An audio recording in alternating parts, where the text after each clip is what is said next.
The surprising boardroom vote that stopped Disney from total financial collapse. Do you know that the company which is behind the joy of our childhood? What if the company that created magic was secretly dying? What if the happiest place on earth was only months away from being carved up and sold for parts? What if everything you think you know about Disney is missing the one chapter the company almost did not survive? In 1984, the Walt Disney Company was not thriving. It was hemorrhaging. Its stock price had cratered. Its films were failing. And corporate raiders were circling, ready to tear the company apart piece by piece. This is not a fairy tale. This is the true story of the boardroom vote that saved Disney from total collapse. And buried inside this story is a truth most people spend their entire lives avoiding. That great empires do not collapse because they run out of resources. They collapse because they run out of courage. Sometimes the organizations that look the strongest on the outside are the most fragile on the inside. And the moment they stop evolving, the moment they start protecting what was instead of building what could be, the countdown to collapse begins. Disney was about to learn this lesson the hardest way possible. The golden past and the slow decay. After Walt Disney's death in 1966 and his brother Roy's in 1971, the company began to drift. For over a decade, every creative decision was filtered through the ghost of a dead founder. The company developed a crippling condition. Nobody dared to innovate. Every pitch meeting ended with the same question: would Walt have approved this? And since Walt wasn't there to answer, the answer was always no. The company refused to make PG-rated films, update its theme parks, or enter television properly. It clung to a version of itself that no longer matched the world. Stewards, not visionaries, were in charge. Their job was to protect the brand, not take risks. It felt safe, but it was lethal. By the early 1980s, Disney was a shadow of its former self. Box office failures mounted. Its share of the box office fell to under 4%, while competitors dominated. Epcot opened, but it was a vision executed by committee. Disneyland felt dated. Revenue was flat. The stock price cratered.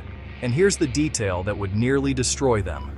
Disney's real estate, especially 27,000 acres in Florida, was worth more than the company's entire market capitalization.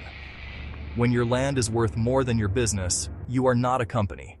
You are a target. The wolf at the door. And then Wall Street smelled weakness. This was 1984, the age of hostile takeovers.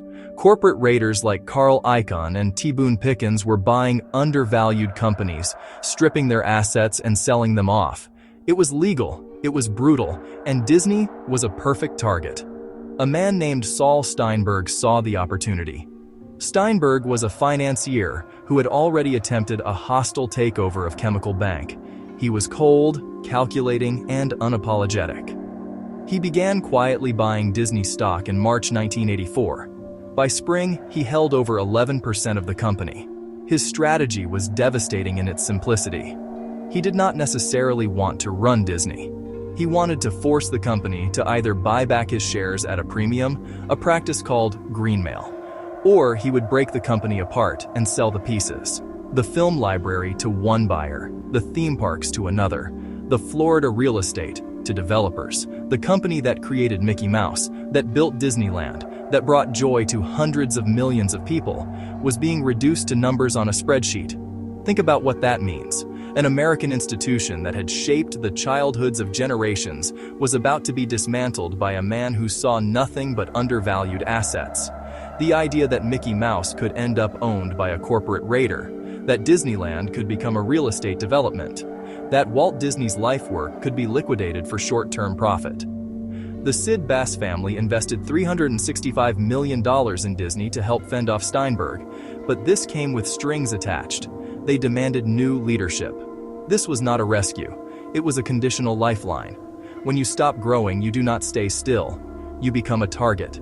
Every business, every career, every relationship that stops evolving eventually attracts someone who sees its unrealized value more clearly than you do. Steinberg did not see a beloved company. He saw $2.5 billion in undervalued assets being managed by people who were afraid to use them. And he was right. Inside the boardroom, Inside, Disney panic was spreading. The board was made up of old guard Disney loyalists, Walt's relatives, longtime executives who had been with the company for decades. These were not corporate warriors. They were custodians, people who had spent their careers preserving someone else's legacy.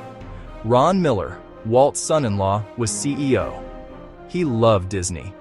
He was a good man, a former NFL player married to Walt's daughter Diane. But he was not equipped for corporate warfare. The board was loyal to him emotionally, but increasingly terrified financially. And they faced an impossible choice. Do they pay green mail to Steinberg?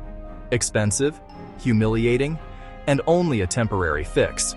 Do they fight the takeover legally, expensive and uncertain? Or do they bring in aggressive outside leadership that might save the company but would destroy the old culture? None of these options felt acceptable. And then Roy E. Disney, Walt's nephew, made his move. He had resigned from the board in March 1984 in protest of the company's direction. Now he was leading the charge to oust Ron Miller and bring in new leadership. Picture the family drama, a Disney fighting to remove another Disney from power. Roy believed that saving Walt's legacy required betraying Walt's family, that the only way to honor his uncle's vision was to fire his uncle's son-in-law. Imagine that weight, the silence in that room. Board members who had known each other for decades now staring across a table, knowing that whatever they decided in the next few hours would either save or destroy everything Walt Disney built. Crisis exposes leadership, not when things are easy, but when everything starts collapsing. In difficult moments, most people freeze. Very few people lead. And the people in that room were about to discover which category they belonged to. The vote. And then came the vote that changed Disney forever. The motion was to remove Ron Miller as CEO and bring in Michael Eisner from Paramount as chairman and CEO and Frank Wells from Warner Brothers as president. Two outsiders. Neither had any Disney pedigree. This was heresy to the old guard. Some board members saw it as a betrayal of Walt's family. Others feared that outsiders would strip Disney of its soul. But the counter-argument was devastating. Outsiders would strip Disney of its assets if they did not act first. The argument for Eisner was powerful. He had transformed Paramount from a struggling studio into a box office powerhouse. Raiders of the Lost Ark, Beverly Hills Cop, Trading Places, Terms of Endearment. He was creative, aggressive, and commercially brilliant. But he was also known as difficult, egotistical, and domineering. This was not a safe choice. It was a desperate one. The vote was cast. Ron Miller was out. Eisner and Wells were in. For the first time in the company's history, someone with no connection to Walt Disney was running the show. Some members were relieved. Some were devastated. Ron Miller reportedly left quietly. Roy E. Disney stayed. The old Disney was over. Whatever came next would be entirely different. The hardest decisions in life are never between good and bad. They are between two kinds of pain. The pain of changing everything you know, or the pain of watching everything you love disappear. That boardroom did not vote for Michael Eisner. They voted against extinction. And sometimes that is what courage looks like. Not inspiration, not confidence, just the raw, terrified refusal to let everything end. The outsider takes command. Michael Eisner was not Disney, and that is exactly why Disney needed him. He walked into a company that feared him. Old employees saw him as the man who replaced Walt's family. The culture clash was immediate. Disney's gentle, family-oriented culture versus Eisner's aggressive, numbers-driven Hollywood approach. But Eisner did not come alone. Frank Wells was his essential counterbalance. While Eisner was the creative visionary and showman, Wells was the operational genius and peacemaker. Eisner dreamed, Wells executed. Eisner fought, Wells mediated. This dual leadership was critical and often overlooked. Disney ultimately paid Steinberg Greenmail $325.5 million to buy back his shares at a premium. It was expensive and humiliating, but it bought time. Eisner now had a window to prove the new direction could work. He looked at Disney and saw a company sitting on gold mines it refused to exploit, an underused film library, underleveraged theme parks, undeveloped real estate, untapped merchandising, zero presence in television. He described Disney as a great brand that had been sleeping. Jeffrey Katzenberg arrived to run the film division. New executives flooded in from Paramount and other studios. Old Disney employees who had spent 20 years doing things one way were suddenly being told everything they knew was wrong. Growth often begins when you stop protecting the old version of yourself. And Disney was about to discover just how much potential it had been sitting on. The strategic reinvention. Eisner did not play defense, he attacked.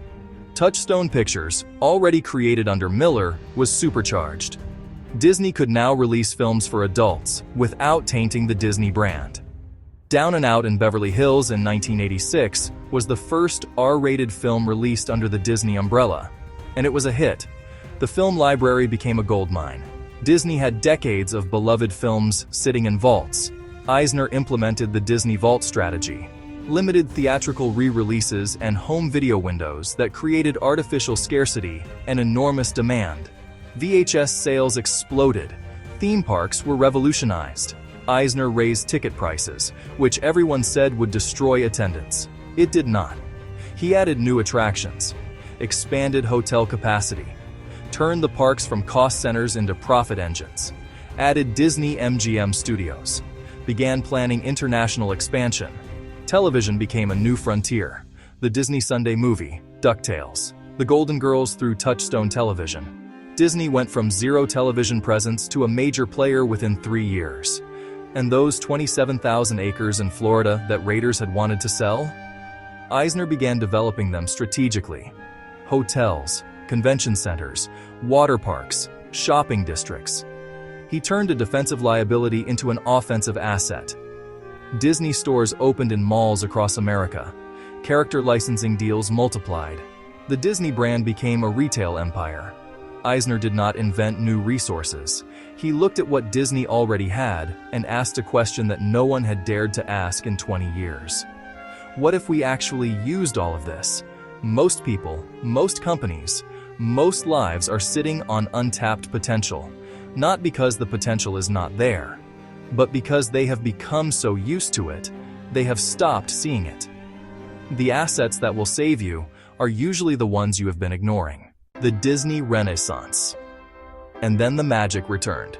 Jeffrey Katzenberg pushed the animation team relentlessly. He brought in Broadway talent, Howard Ashman, Alan Menken. He demanded higher quality, faster output, and adult emotional depth in children's films. In 1989, The Little Mermaid was released. It was the first Disney animated film in decades that felt alive. $233 million worldwide. Academy Award for Best Original Score. Parents who had grown up on Disney were bringing their children to a Disney film that finally felt worthy again. In 1991, Beauty and the Beast became the first animated film nominated for Best Picture at the Academy Awards. The Broadway musical that followed opened an entirely new revenue stream nobody expected. In 1992, Aladdin shattered expectations. Robin Williams as the genie. $504 million worldwide. Williams changed the model of celebrity voice acting and transformed animated films forever. And then in 1994, The Lion King. $968 million worldwide, the highest-grossing film of 1994. The Broadway adaptation would become the highest-grossing Broadway show in history, a story about a son confronting the legacy of his father. The parallels to Disney's own story were impossible to miss. The cumulative impact was staggering, from near bankruptcy to the most valuable entertainment company on Earth in less than a decade. Stock price multiplied by a factor of 15. Revenue went from $1.65 billion in 1984 to over $10 billion by 1994. The Disney Renaissance did not happen because the company got lucky. It happened because people who were terrified made a decision anyway, and then they did the hardest part. They followed through, day after day, film after film, risk after risk, not knowing if it would work, not knowing if the audience would come back, but they showed up. And eventually the magic showed up too. Your comeback can become greater than your original success, but only if you have the courage to begin. The real lesson. But here is the truth that matters most. This story was never really about Disney. It was about what happens when fear of change becomes more powerful than fear of failure. It was about what happens when good people, smart people, people who genuinely care, hold on so tightly to the way things are that they cannot see the way things need to be.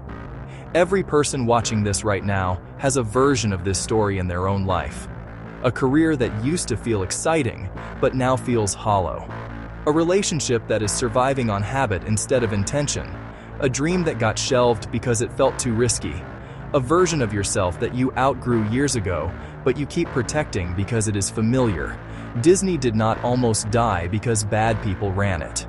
Disney almost died because good people were afraid to change. And the thing that saved it was not money, was not strategy, was not luck. It was a room full of people who were terrified, voting to do the thing that terrified them most.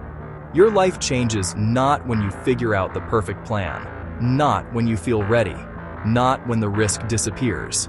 Your life changes in the exact moment you stop protecting comfort and start protecting your future. In September of 1984, a group of frightened men sat around a table in a building built by a dead dreamer.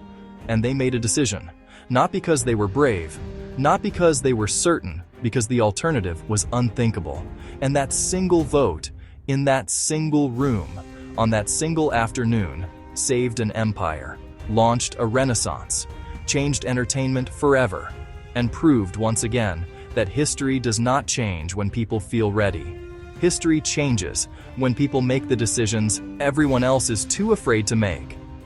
Disney survived because someone was willing to make a difficult decision. The question is not what Disney did. The question is, what part of your life is waiting for a vote you have not taken yet? What are you protecting that is quietly keeping you trapped? What decision are you avoiding because making it means admitting that the old way is over?